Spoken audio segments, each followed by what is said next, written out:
सदा सर्वदा योग तुझा घडावा, तुझे कारणी देह माझा पडावा। उपेशू नको गुणवंता अनंता, रघुनायका मागणे हेची आता। जय जय रघुवीर समर्थ,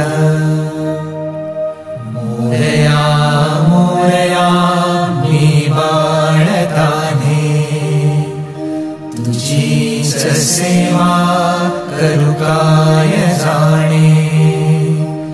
अन्याय माझे कोट्यानुकोटी, मोरेश्वरा तू घाल पोटी। गुरुर्ब्रह्मा गुरुर्विष्णु, गुरुर्देवो महेश्वरा, गुरु साक्षात् परब्रह्म, तस्मै श्री गुरवे नमः। तस्मै श्री गुरवे नमः। तस्मै श्री गुरवे नमः।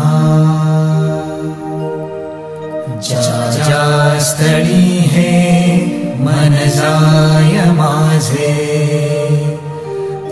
त्या स्थळी हे निज रूप तुझे। मी ठेवितो मस्तक ज्या ठिकाणी, तिथे तुझे सद्गुरु पाय दोन्ही।